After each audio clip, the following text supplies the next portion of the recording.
The world's largest heat battery is now online. The bricks inside are heated to as much as 1,500 degrees Celsius, or roughly the temperature of a microwave burrito. Not 2 weeks after we announced a new record for floating wind turbine size, a Chinese company has blown that record out of the water. Literally. California has a new law aimed at preventing grid storage battery fires. Step 1. Keep those microwave burritos as far away from the batteries as possible. All that and more on this exciting edition of the Clean Energy Show. One time on the show, I went to a hardware store and I intervened in a discussion about EVs and said, "You're wrong." Right. And the woman at the cashier said, "Well, my boyfriend, he would miss the smell of gasoline." And I don't know what the look on my face was, but I wish I had a picture of it. Anyway, there is now Kia, in certain situations when they're importing cars in certain countries, are handing out gas-scented car air fresheners with a new EV purchase, with the Kia EV4. And I thought that's just rich. I mean, it's probably better than smelling the gasoline itself. Hopefully it's not the actual, it is VOCs. I wish I had my detector to put it up to one of those, but yeah. So Astro Auto Finland, which imports Kia's vehicles into Finland, is giving away free gasoline-scented car air fresheners for those buying the new EV4. And a little mention of TV from my end.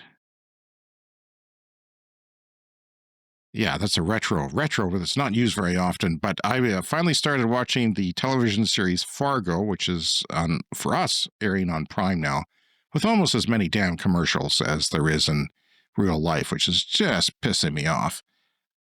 But it was set in Bemidji, Minnesota, which I didn't know was real, even though, of course, I just said I've been to Minnesota. I knew a few places there, but it's a real town.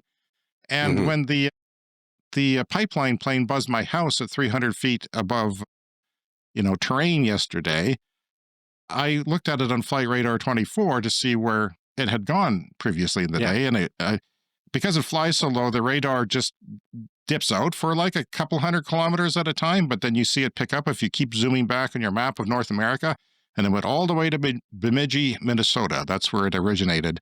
And then it flew over the pipeline that bordered my house and checked all the pipelines that go down to Bemidji from here. Now I know where the pipeline goes. Well, there's several of them, but at least one of them, probably the Enbridge pipeline, oil pipeline, goes that way. And yeah, anyway, it was a weird connection because I just finished the show the night before. So now I'm on season 2, which we'll discuss at another time if there's any relation to clean energy.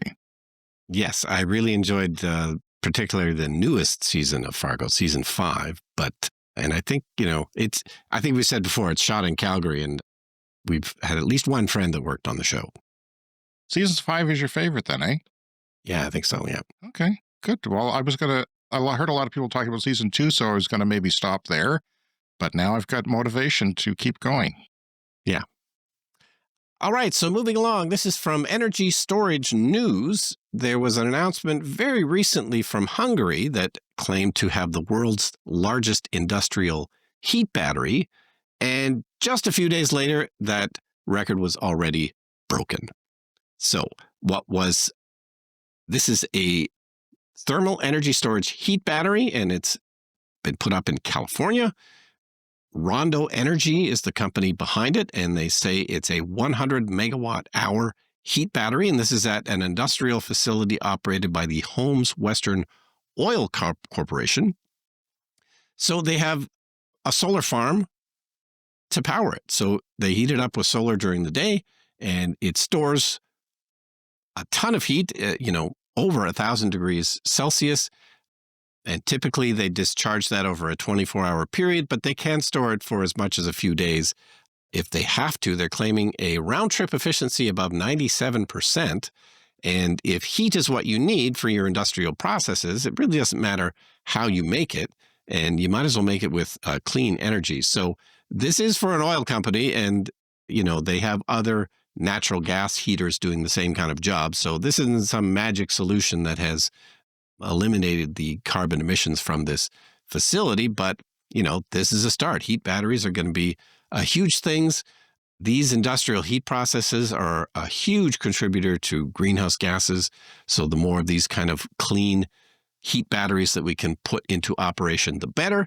And one of the side benefits of this, it's basically simpler to put up than something fired by natural gas because, the permitting is just easier and simpler. Anytime you're burning fossil fuels, anytime you have exhaust from something, noxious gas exhaust, well, guess what? There's special permitting that you need for that.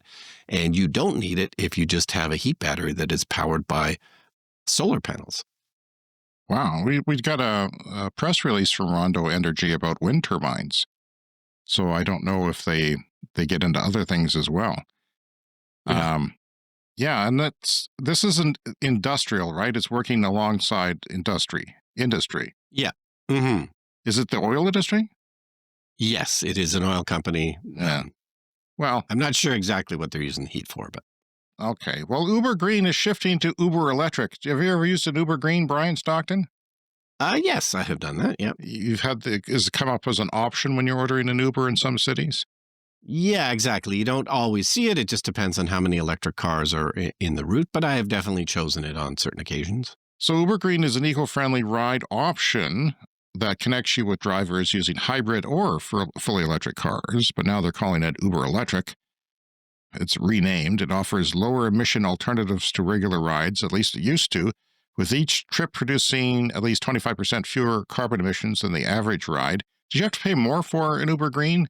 Because I think you did in some markets. Yeah, typically it's a little bit more, yeah. In the Uber app, you can request an Uber Green trip the same way you would an Uber X. Uber X is just the normal one, right? Is that... I've always been confused by those labels, but yeah, Yeah. I think Uber X is typically the first option that comes up. It's a car that has at least 4 seats, I think. Although, what else would you get in this part of the world? You're not going to have a motorcycle show up, but Yeah. as they do in Africa.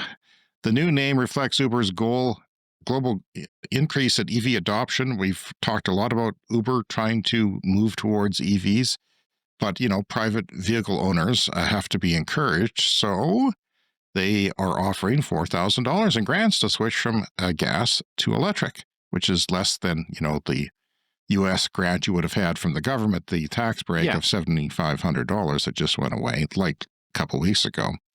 So it's they're moving towards EV adoption, and this is one of the ways they're doing it. Riders choosing electric vehicles get discounted fares.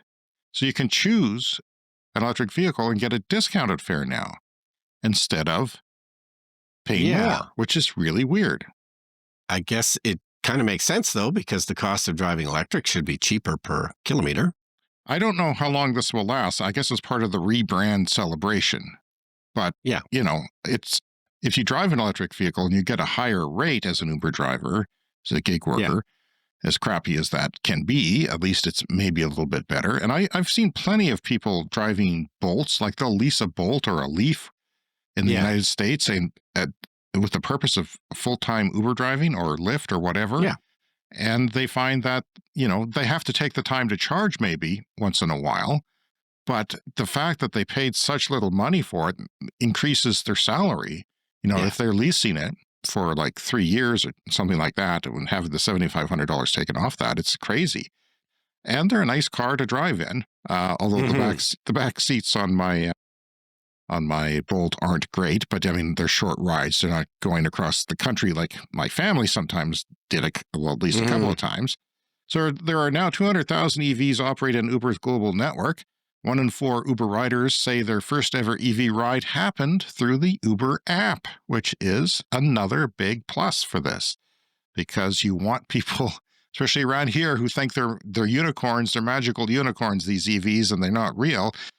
If you drive in one a couple of times on an Uber, maybe it becomes normalized to you and doesn't seem so bad. And then you could talk to the driver about it if you have questions, or if you have, wrong ideas about it.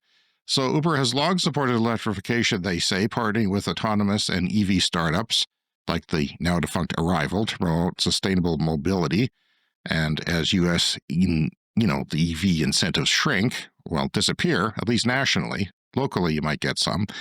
Uber is stepping in to encourage adoption through its own programs. It's positioning itself as a leader in sustainable ride-sharing while reinforcing its $200 billion commitment to innovation and climate goals. So, Yeah. what do you think? Yeah, it's a step forward. I'm trying to remember. I think the first time I used Uber Green, I clicked on it and I got like a Tesla Model Y. And I thought, oh, this is great because it's electric and it's also a good Uber car. You got lots of room. It's nice to sit in. And then the next time I pressed Uber Green, then I got like a Toyota Highlander hybrid or something like that. And I'm like, well, okay. Big Like difference.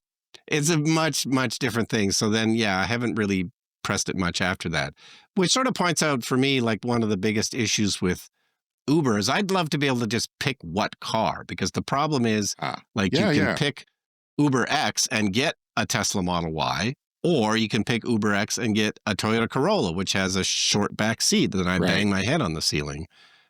So you never know, there's all these different categories, but none of them tell you what car you're going to get. And that's the choice that I would like. Let me ask you this, and Uber should be listening. Would you wait longer to get the car of your choice, say an extra 5 minutes? Yes, Really? because it already gives you estimates on time. So it'll say Uber X 5 minutes, Uber Green 7 minutes, whatever. So yeah, absolutely, I would do that. Okay. Well, Uber, you should be listening. Hmm.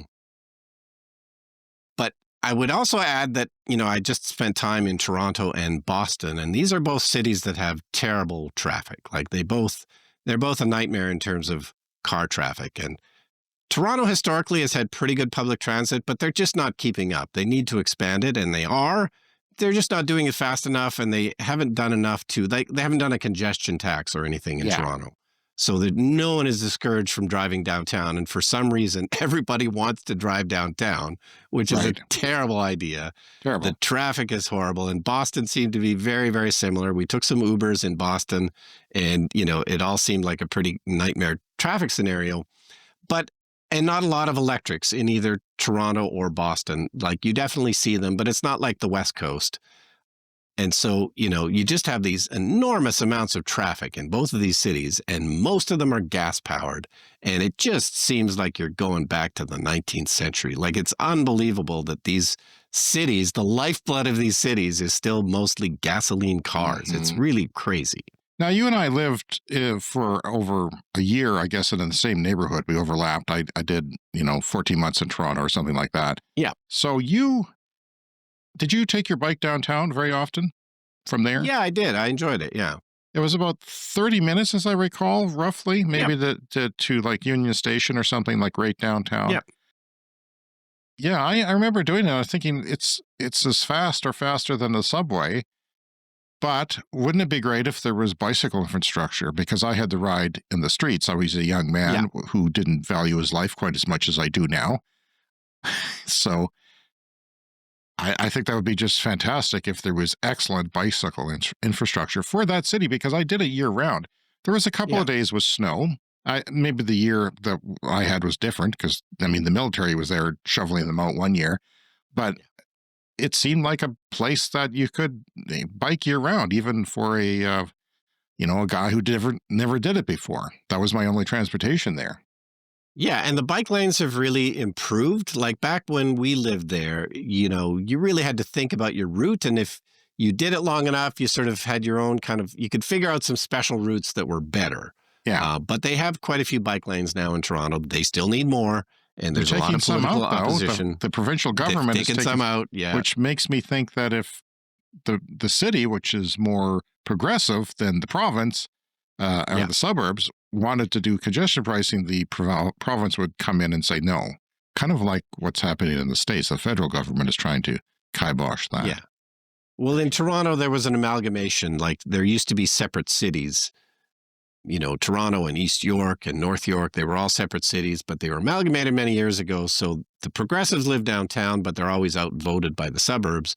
And everyone in the suburbs just keeps voting to let cars go everywhere. And I walked around Kensington Market.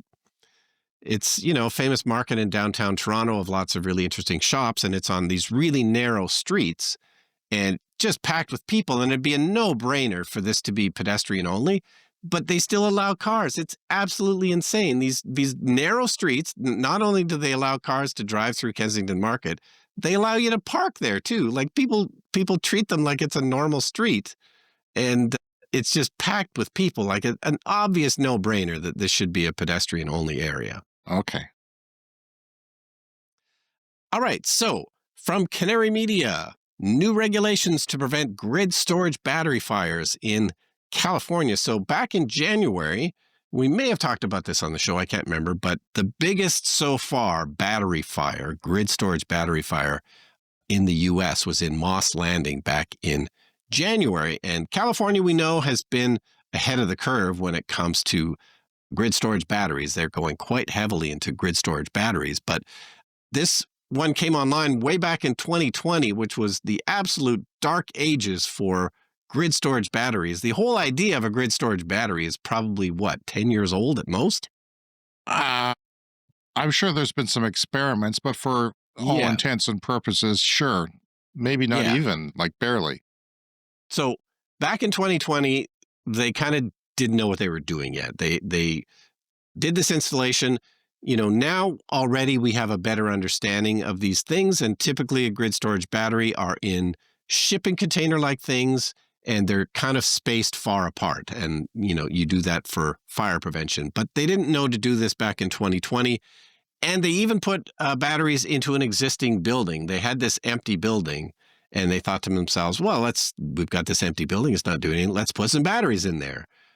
But, in terms of fire suppression, that was a bad idea. So this was a huge, huge fire that burned for several days.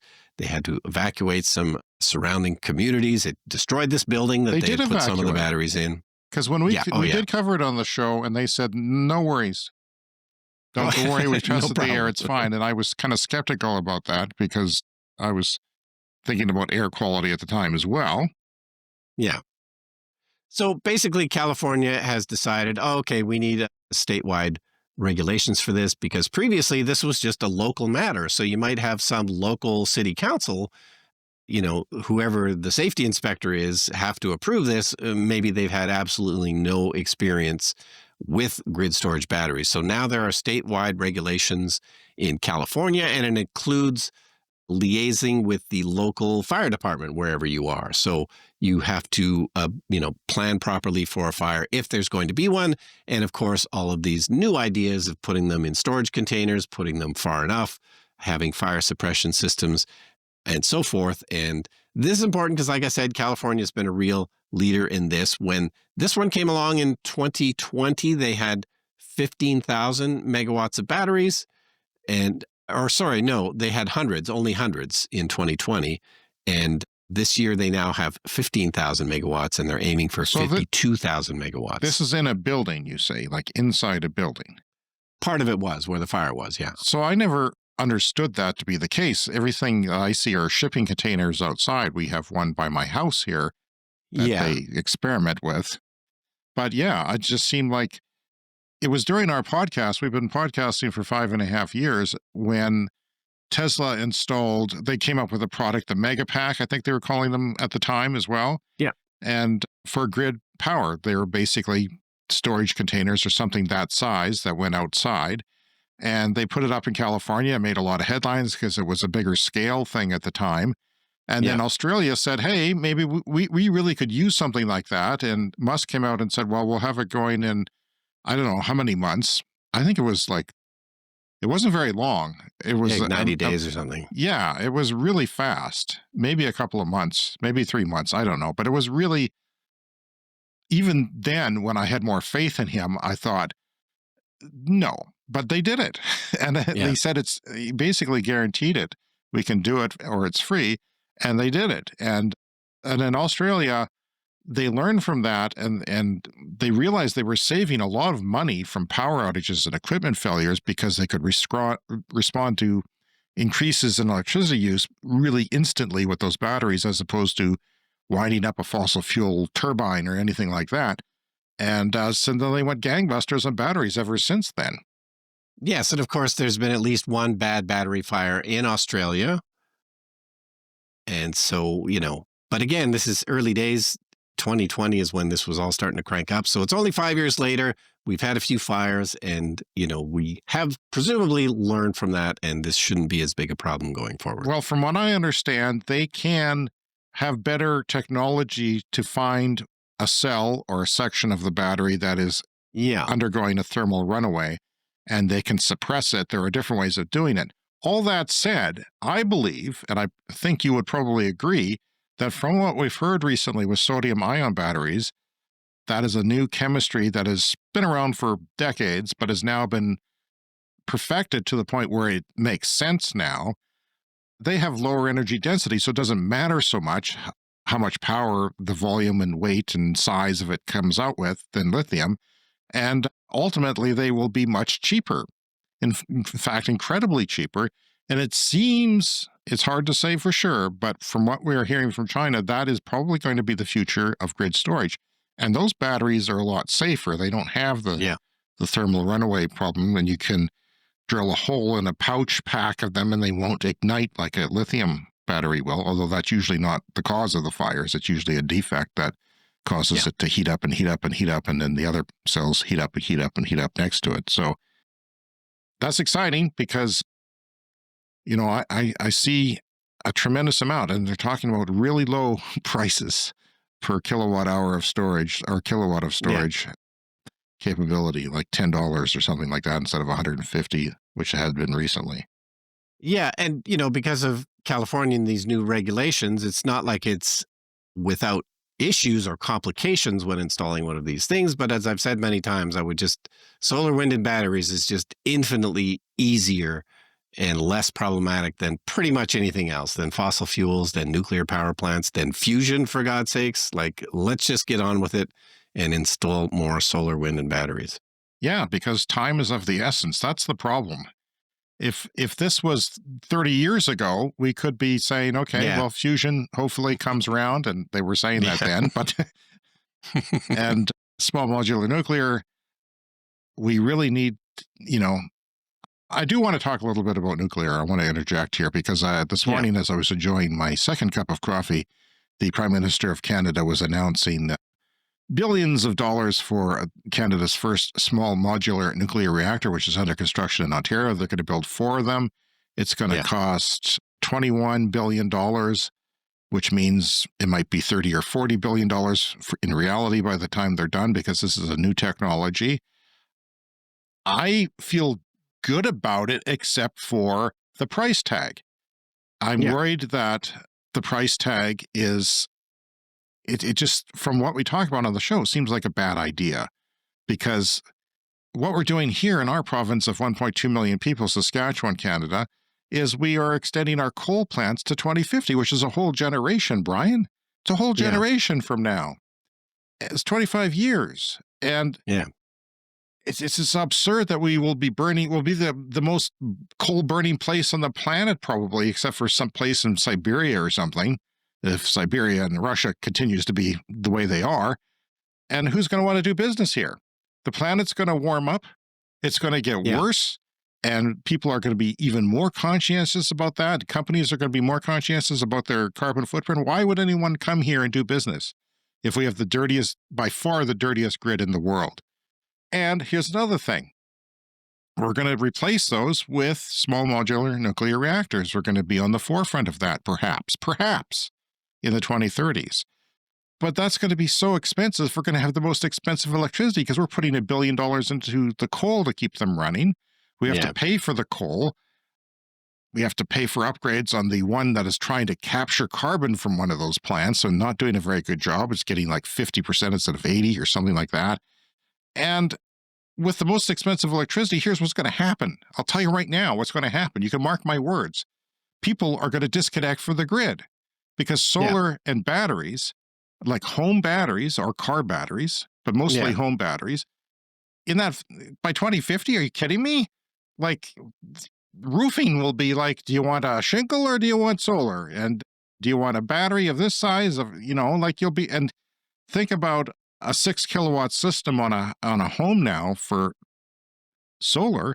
If they come through with the development in solar panels that they're talking about, that'll be a 10 kilowatt system, like layers of modules on top of each other, collecting light of different wavelengths and all that.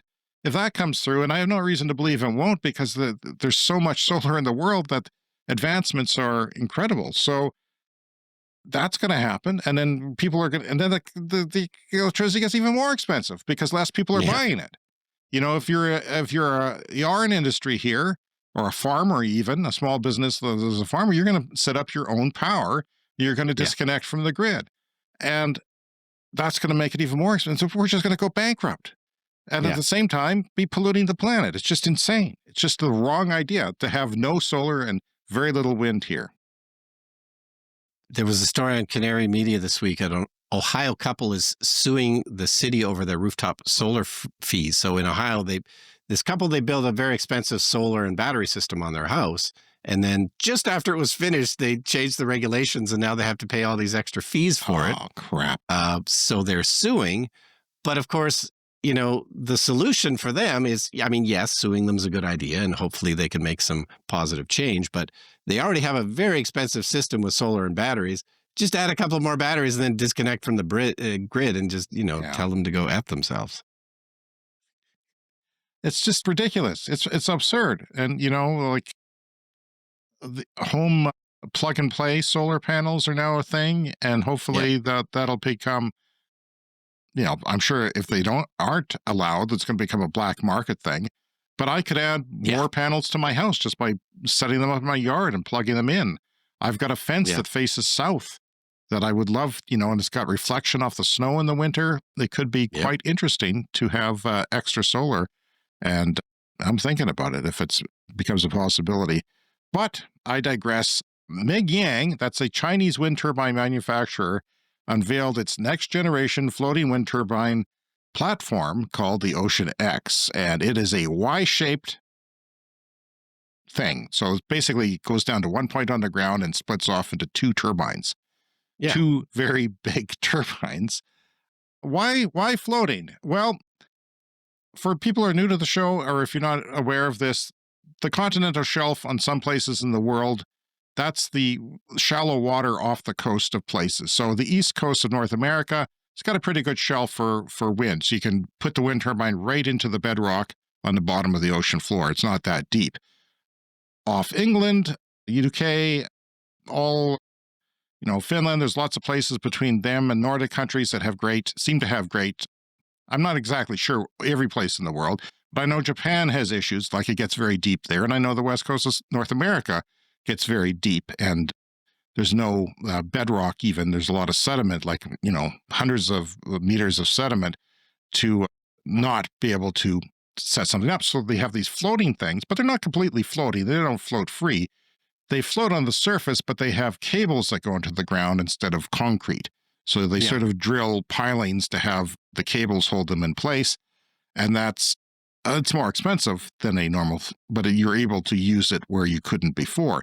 So they have a 50 megawatt large floating turbine. I think the normal offshore wind turbine record we have on the show so far is 26. Yeah. And they kept going up by 2, but the last one went up by 4, which blew our minds.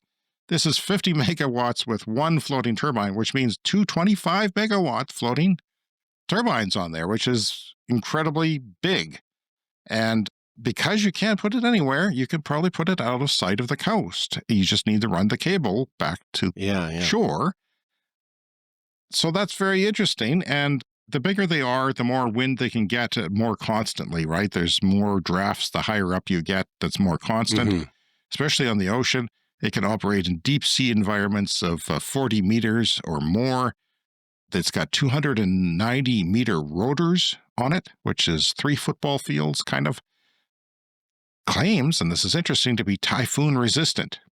Okay. So I remember there was this giant test turbine in China a couple of years ago that we had on the show that we found out that this horrible typhoon hit it, and it did fine because it was able to change the angle of the turbine blade so that it wasn't forced to spin, and they could easily lock it down, and it did fine, apparently. Yeah. I mean, it's from China. We don't know, everything's not necessarily double checked down there. So that capacity, Brian, of this turbine would double the size of the largest design currently available. And mass production, not just production, but mass production is planned for the next calendar year, early next calendar year. So in a few months, they are getting ready. They're setting up the factory to mass produce these on a large scale. aims to offer a cost of less than 10,000 Chinese yen, $1,405 per kilowatt in American fund. But that's about 50,000 yen. Compared to that, it's a fifth of the cost of other per unit of electricity that you get out of it, which is it's mind-blowing. So yes, it would. This seems like a far-fetched, crazy idea, but when you look at how much less it is per the energy unit that you're getting, that seems like this could be a sustainable design. If it works, fine. And yeah, that could be a fifth of the cost of some of their other floating wind turbines, which could make it competitive. And it could, in fact, start cutting costs and reducing emissions. China has blazed past previous targets on renewable energy with record rates of wind and solar power installation. And yeah, they're going gangbusters. They've passed their 2030 goals 6 years earlier, which we've said on the show before. Absolutely amazing. All right, if you want to contact us, cleanenergyshow@gmail.com. Leave a voicemail, speakpipe.com/cleanenergyshow, and you can join the conversation on our Patreon page and get access to additional content. And some of those additional content perks are ad-free episodes, behind-the-scenes material. We've got lots of stuff on our Patreon. Go there at patreon.com/cleanenergypod. Coming up next, why? It's the lightning round. Thanks to everyone who supports our show. It's time for the lightning round. The lightning round is a fast-paced look at the latest headlines in climate, clean energy, and transportation. Hey, get this. An emerging key EV adoption trend is the so-called rest of the world category. That is, in parts of the world outside of Europe, North America, and China, because we're always talking about those places for clean energy, and especially EVs. Well, guess what? The rest of the world in EV adoption, not including those places, is up 48% year on year, which is a huge adoption rate upswing and very encouraging, and not what our oil politicians want to hear around here when they're depending on the global south for expansion of oil markets. And that's important. They're 25% of the auto market. 25% is outside of North America, Europe, and China. So it's not insignificant. Yeah, going up big time. Most Canadians want an EV mandate and better prices, according to a new poll. A new Abacus data poll for Clean Energy Canada finds 66% of respondents support a version of the federal EV availability standard. And none of those people live where we do. Nissan will showcase the roof-mounted solar system that they now have for the Sakura, Japan's top-selling EV. It's a tiny little car.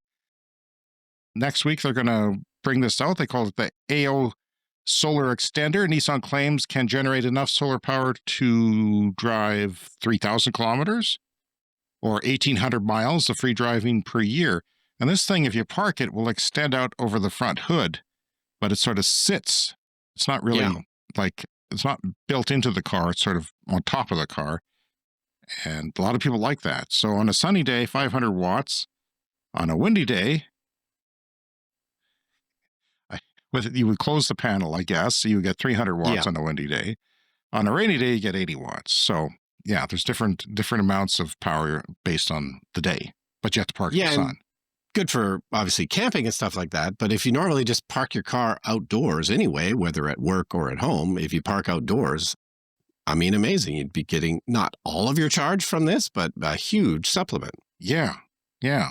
And it would reduce whatever you spend and maybe charge less as well. Obviously, you would have to plug in less if you couldn't charge at home or your apartment.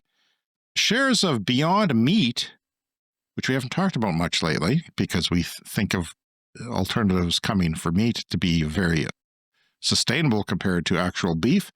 As far as the climate goes, shares of Beyond Meat surged in trading on Wednesday, at one point doubling in value, extending a 4-day climb of over 1,000%. Why, though? It's a meme stock now for some reason. People are boosted. Can you describe what a meme stock is? You're an investor. Do you have any expertise in this? Not really, but typically it's probably Reddit is the place to go to find what the current meme stock is. So I'm sure that people on Reddit have been talking about Beyond Meat. And if enough of them talk about it, enough of them buy it, the stock price goes up, and then other people see it going up and they're, hey, this is going up, and they buy more. And before you know it, you've got a huge rally. But yeah, Beyond Meat and Impossible, they haven't done that well in the stock market lately in terms of their stock price. They had a lot of early promise that, didn't seem to be fulfilled. So, I don't know if this is sustainable, if these prices are going to stay up there. But yeah, if you're an investor in Beyond Meat, you're obviously happy. Yeah, and maybe you should sell. Never take advice from me, but a meme stock is a meme stock. I mean, how's GameStop doing? That was kind of the original meme stock, wasn't it? One of them? I think I'd have to check. I think it's doing okay. But yeah, obviously the thing to do would be to somehow get out at the peak of the mania. But, who knows how to time that. Well, 1,000% is pretty good. Yeah. Even I would benefit from that with a small investment. But, one of the criticisms of Beyond Meat and Impossible Burgers is that they were selling themselves as meat. And, the people expected them to taste exactly like meat. And they kind of did. They kind of do. But it falls short in that expectation with too many people, they found. And I know McDonald's has in Canada, they have a McVeggie burger. They're just calling it a McVeggie burger. Yeah, and it's not meant to simulate meat. It's more of a vegetable patty, I think. Right, that one is. But I plan to review it on the show. They say the spicy one is better. The spicy one is better. So we'll have a review on that when I can make that happen. But also, the COVID pandemic caused inflation, and then cost of living expenses were a big deal. And they were still on a lot of prices, a little bit higher price. So people went for the cheaper option, and that really helped tank them too. It's time for a CES Fast Fact. Chinese automakers sold more EVs in Japan last year than Toyota did. If that's not a wake-up call for Toyota, I don't know what is. Now they are launching a small $17,000 EV called the K-Car in Japan, and people expect a lot of those to fly off the shelves for young people with their first jobs. That would be a good car to have. Fossil fuel heat has caused tropical birds to decline by up to 38% since the 1950s. The 5 biggest meat and dairy producers are generating more methane than the largest oil and gas firms, according to a new report. It was covered by Yale Environment. So, talk about how beef is causing emissions. Well, it's right up there with oil. We don't drink oils, but our cars do. Mosquitoes have been discovered in Iceland, Brian, for the first time on the island nation. No. There was one place where we could have gone because we live in the mosquito capital here. Iceland, you're off my bucket list. At least in the summertime. It's long been one of the world's mosquito-free places, a researcher said recently. Ukrainian strikes forced half of Russia's refineries offline, leaving Moscow with no refined fuel for export. Now, this really isn't affecting the Moscow area because they've got their own refineries nearby, but there's a lot of videos on the internet now of long lineups at gas stations in Russia. And the September losses for Russia were 153 million barrels per day, or $12 billion in revenue. That would be for the whole month, 153 million barrels, and $12 billion in revenue for September from these strikes. And that's kind of what they depend on is oil. It's like 40% of their GDP.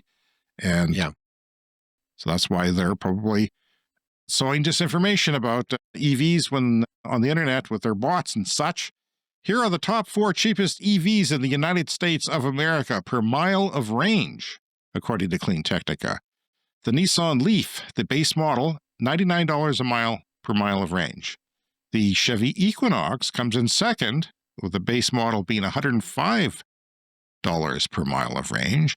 And the Bolt, the new Bolt, is third with $112 per mile of range. $112 per mile of range. The Tesla Model 3 Standard was 4 at $115. So you get a lot of car for the Yeah. Model 3. You know, there's a lot in there that comes Yeah, with those it. are all good vehicles, I would say. Global wildfires burn an area of land larger than India in 2024. Oof. Ireland expands a scheme offering free solar systems to the medically vulnerable. That would be me, Brian. I'm medically vulnerable. The solar PV scheme for medically vulnerable customers covers all homeowners dependent on electrically powered medical equipment, which technically I am because I have a CPAP at night. The most severe marine heat wave on Earth has developed off the coast of China, where ocean temperatures are up to 5.5 degrees Celsius or 10 degrees Fahrenheit above normal. NOAA has categorized this as a beyond extreme Category 5 marine heat wave. And you know what? We don't talk about marine heat waves, but now they're a thing. Yeah. I mean, probably no one did. A company called VoltPost has launched the VoltPost Air, a next-generation AC Level 2 EV charger. This is a charger that you might have at the grocery store or a movie theater or a restaurant downtown. Well, sometimes people will cut the cables off those to get the copper or try to get the copper. Even though there's not much copper in them, they still think there is.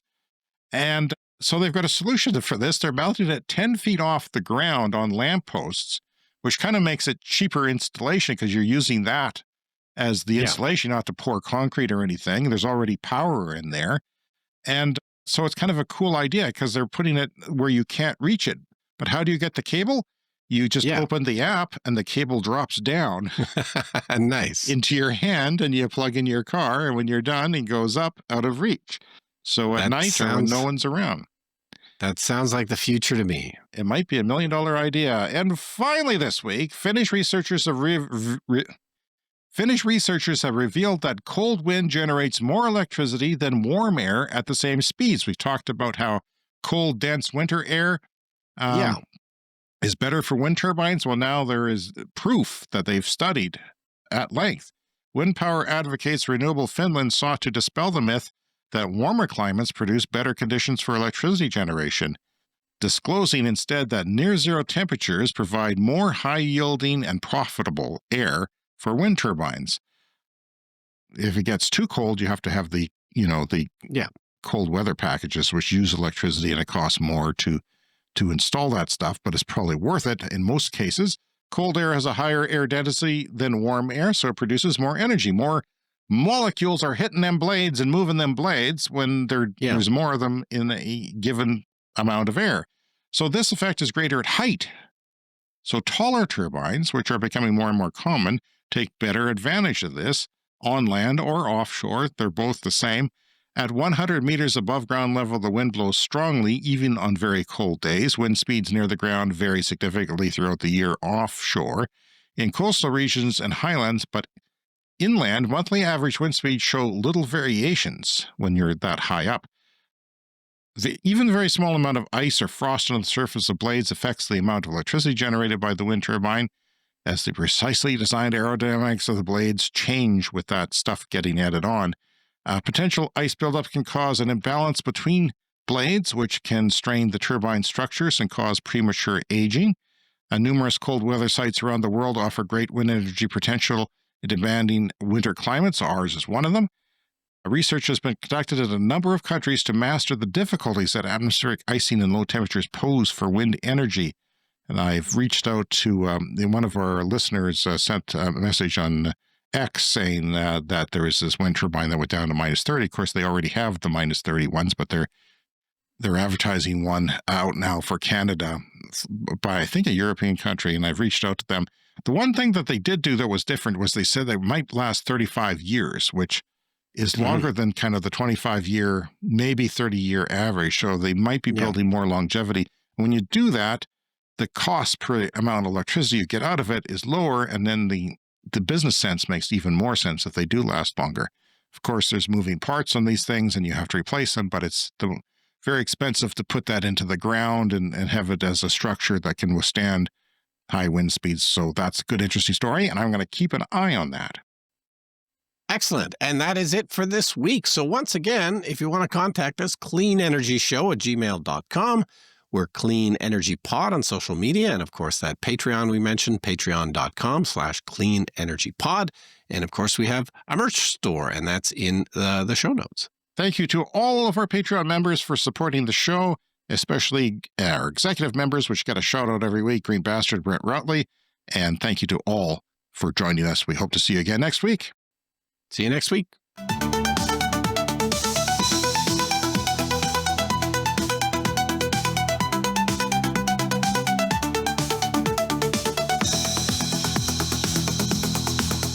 The Clean Energy Show.